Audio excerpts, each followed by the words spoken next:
மாப்பிள்ளைக்கு பொதுப்பணித்துறையில தான் வேலை போட்டு கொடுத்துருக்காங்க. எந்த நிமிஷம் வேணாலும் ஃபோன் வரும்.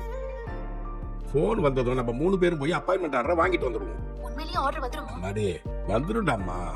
கண்டிப்பா வந்துருமா? வந்துரும்டி, கொஞ்சமாவது நம்பு. என்ன இல்ல 2-3 நாள்ல முடிவு தெரியும் தான் சொன்னீங்க. உடனே வேலை கிடைச்சிரும்லாம் சொல்லல. அதான் என்னால நம்ப முடியாம திரும்ப திரும்ப கேட்டுட்டு இருக்கேன்.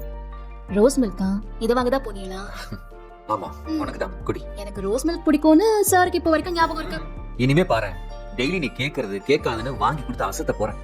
இன்னைக்கு ரோஸ் மில்க்னா இன்னொரு நாள் தங்க நகை, இன்னொரு நாள் பாதாம் மில்க் வச்சுக்கேன், அடுத்த ஒரு நாள் பட்டு புடவை. எங்க எங்க இருந்து எங்க தாவிட்டு இருக்கீங்க? வாங்கி கொடுப்பேன் மீனா, எல்லாத்தையும் உனக்கு வாங்கி கொடுத்து அழகு பார்க்கணும். கடைசி வரைக்கும் கடையிலேயே காலத்தை ஓட்ட வேண்டி வருமோன்னு ரொம்ப பயந்துட்டு இருந்தேன். ஆனா திடீர்னு அப்படியே எல்லாம் மாறிடுச்சு. இது எல்லாத்துக்குமே காரணம் நீ உங்க அப்பாவும் மட்டும்தான். அவரு வேலை வாங்கி கொடுத்தாரு, நீ வேலைக்கான பணத்தை ஏற்பாடு பண்ணி கொடுத்த. நீ எனக்காக செஞ்ச எல்லாமே போதும்.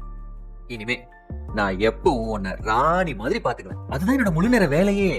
உன் கால் கூட தரையில படாத மாதிரியே பாத்துக்குவேன். நீ கிடைக்க நான் எப்படி கொடுத்து வச்சிருக்கேன். என்ன பண்றீங்க? எங்க ரோடுங்க என்ன பண்ணிட்டு இருக்கீங்க?